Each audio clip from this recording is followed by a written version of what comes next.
بسم اللہ الرحمن الرحیم۔ السلام علیکم۔ حضرت داؤد علیہ السلام کو ذرہ سازی کی صنعت اللہ تعالیٰ نے سکھائی۔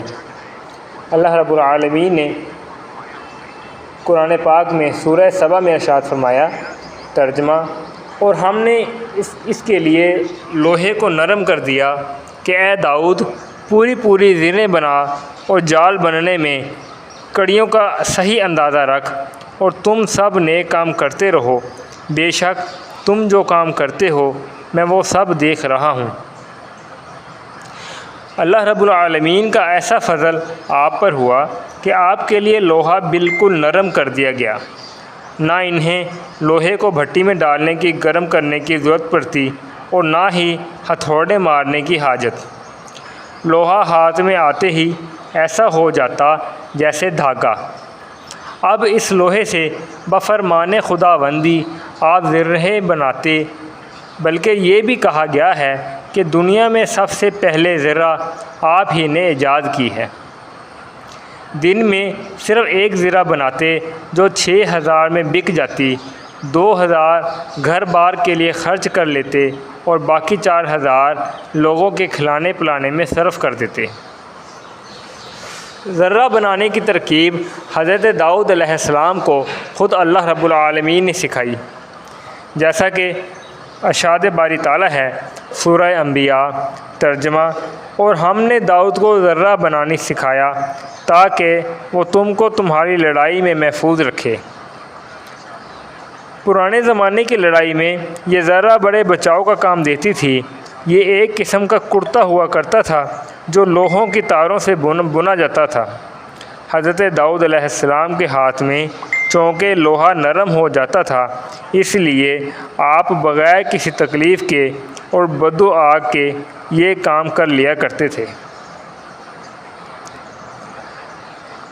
آیت مذکورہ سے ثابت ہے کہ اشیاء ضرورت کی ایجاد، صنعت و حرفت ایک ایسی چیز ہے جو حق تعالیٰ نے خود اس کی تعلیم دینے کا اہتمام فرمایا ہے اور اپنے عظیم الشان پیغمبروں کو سکھایا ہے۔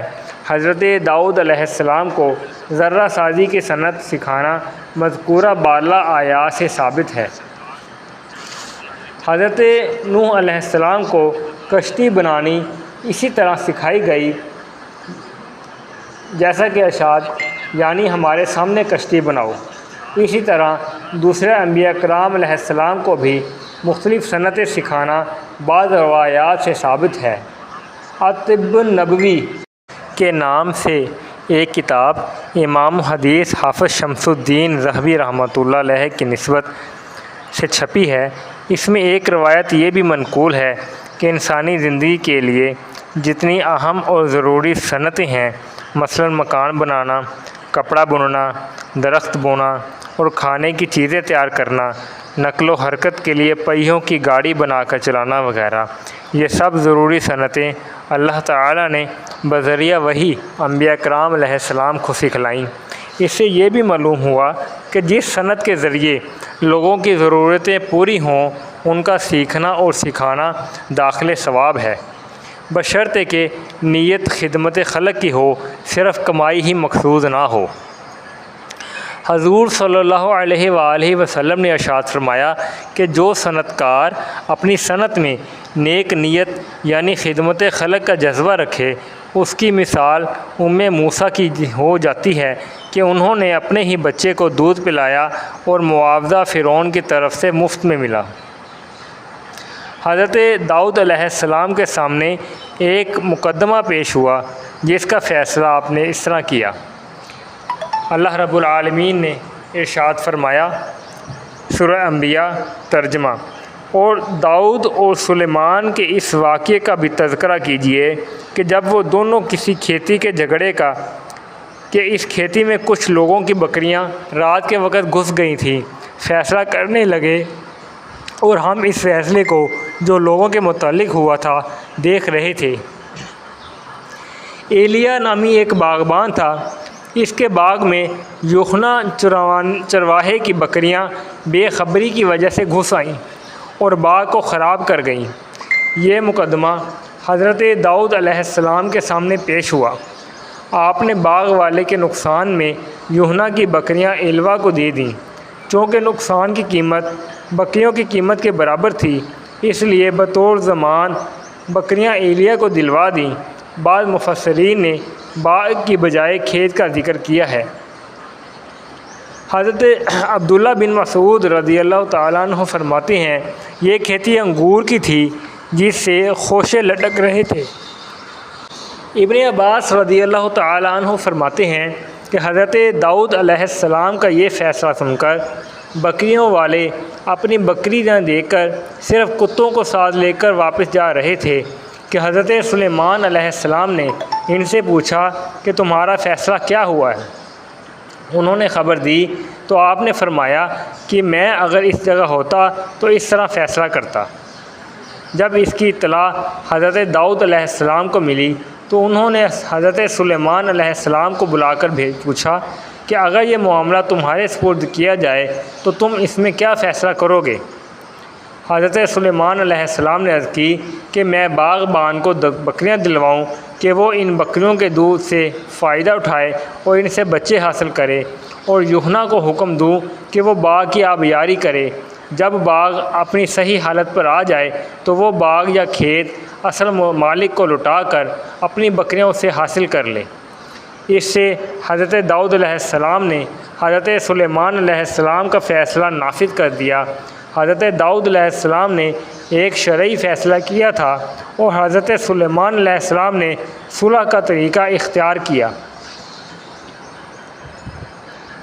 جیسا کہ ارشاد ہے، اور پھر ہم نے فیصلہ کی آسان شکل سلیمان کو سمجھا دی اور دونوں ہی کو فیصلہ کی صلاحیت اور علم عطا کیا تھا۔ حضرت داؤد علیہ السلام کے دربار میں ایک اور واقعہ بیان کیا جاتا ہے۔ مسند احمد میں ہے کہ حضور صلی اللہ علیہ وآلہ وسلم فرماتے ہیں کہ 2 عورتیں تھیں جن کے ساتھ ان کے 2 بچے بھی تھے۔ بھیڑیا آ کر ایک بچے کو اٹھا کر لے گیا۔ ایک بچہ جو رہ گیا تھا اس پر دونوں عورتیں آپس میں جھگڑنے لگیں کہ یہ میرا ہے۔ آخر یہ مقدمہ حضرت داؤد علیہ السلام کے سامنے پیش ہوا۔ آپ نے بڑی عورت کے حق میں یہ فیصلہ دے دیا کہ یہ بچہ تیرا ہے۔ جب یہ یہاں سے نکلی تو راستہ میں حضرت سلیمان علیہ السلام تھے۔ انہوں نے دونوں کو بلا کر فرمایا کہ چھری لاؤ، میں اس بچے کو کاٹ کر آدھا آدھا ان دونوں کو دے دیتا ہوں۔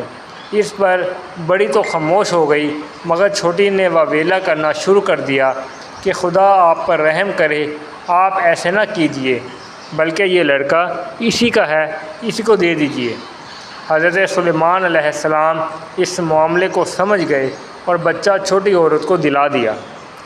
یہ حدیث بخاری اور مسلم شریف میں بھی ہے۔ ایسا ہی ایک واقعہ ابن کثیر نے ابن عساکر کے حوالے سے نقل کیا ہے کہ ایک خوبصورت عورت سے ایک رئیس نے ملنا چاہا لیکن عورت نے نہ مانا۔ اسی طرح 3 اور شخصوں نے بھی اس سے برائی کا ارادہ کیا لیکن وہ باز رہی۔ اس پر وہ رؤسا بگڑ گئے اور آپس میں اتفاق کر کے حضرت داؤد علیہ السلام کی عدالت میں جا کر سب نے گواہی دی کہ یہ عورت اپنے کتے سے ایسا کام کراتی ہے۔ چاروں کے متفقہ بیان پر حکم ہوا کہ اسے رجم کیا جائے۔ اسی شام حضرت سلیمان علیہ السلام اپنے ہم عمر لڑکوں کے ساتھ بیٹھ کر آپ حاکم بنے اور 4 لڑکے ان لوگوں کی طرح آپ کے پاس اس مقدمہ کو لائے اور عورت کی نسبت یہی کہا۔ حضرت سلیمان علیہ السلام نے حکم دے دیا کہ ان 4 کو الگ الگ کر دو۔ پھر ایک کو اپنے پاس بلایا، اس سے کتے کا رنگ پوچھا تو اس نے کہا سیاہ تھا۔ دوسرے کو اپنے پاس بلایا اور اس سے بھی یہی پوچھا تو اس نے کہا سرخ رنگ تھا۔ تیسرے کو بلایا، اس نے کہا کہ خاکی رنگ کا تھا۔ چوتھے نے کہا کہ اس کا رنگ سفید تھا۔ آپ نے اسی وقت فیصلہ کر دیا کہ یہ نیری تہمت ہے اور ان 4 کو قتل کر دیا جائے۔ حضرت داؤد علیہ السلام کے سامنے بھی یہی واقعہ بیان کیا گیا۔ آپ نے اسی وقت ان 4 امیروں کو بلایا اور اسی طرح ان سے الگ الگ اس کتے کے رنگ کے متعلق سوال کیا تو یہ گڑبڑا گئے۔ کسی نے کچھ کہا، کسی نے کچھ۔ آپ علیہ السلام کو ان کا جھوٹ معلوم ہو گیا اور حکم دیا کہ انہیں قتل کر دیا جائے۔ حضرت داؤد علیہ السلام کی آزمائش اور استغفار۔ قرآن مجید نے مندرجہ ذیل آیات میں یہ واقعہ درج کیا ہے۔ ترجمہ سورہ سعد۔ اللہ رب العالمین نے ارشاد فرمایا، ترجمہ: اے پیغمبر، ان مقدمہ والوں کی خبر بھی آپ کو پہنچی ہے جب کہ وہ عبادت خانے کی دیوار پھاند کر حضرت داؤد علیہ السلام کے پاس پہنچے اور داؤد ان کو دیکھ کر گھبرا گئے۔ وہ کہنے لگے کہ آپ ڈرے نہیں، ہم ایک جھگڑے کے دو فریق ہیں، ہم میں سے ایک نے دوسرے پر زیادتی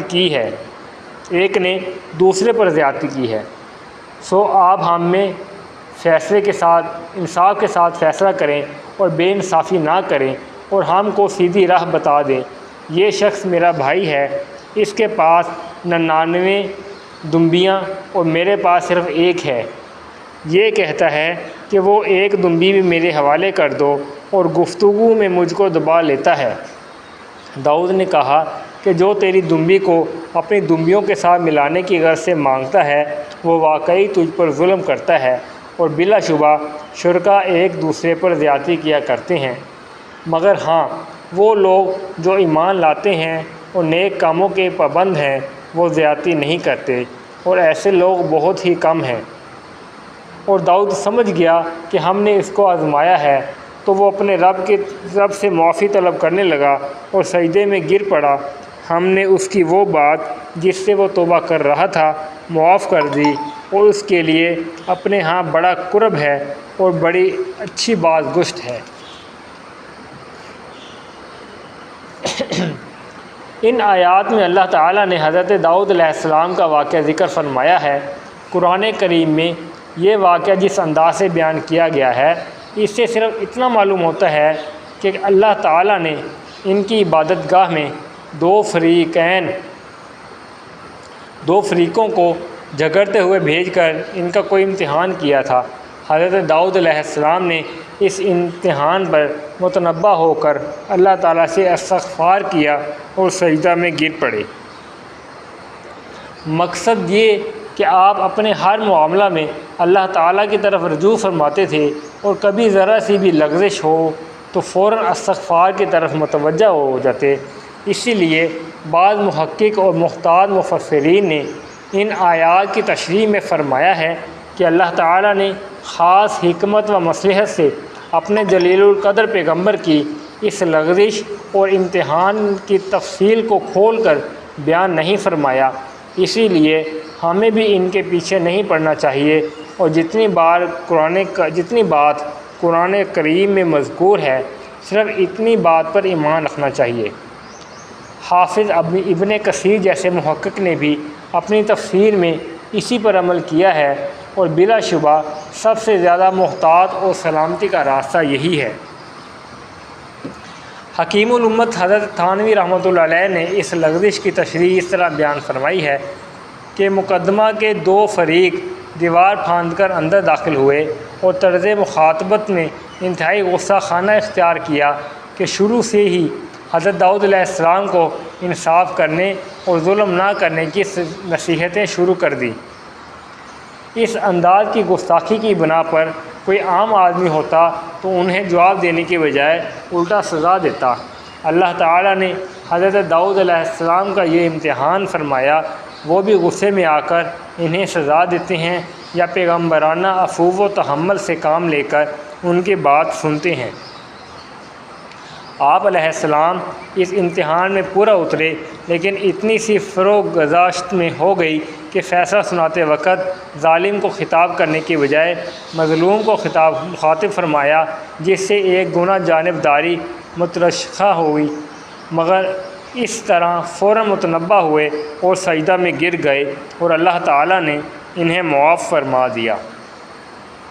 السلام علیکم ورحمۃ اللہ وبرکاتہ۔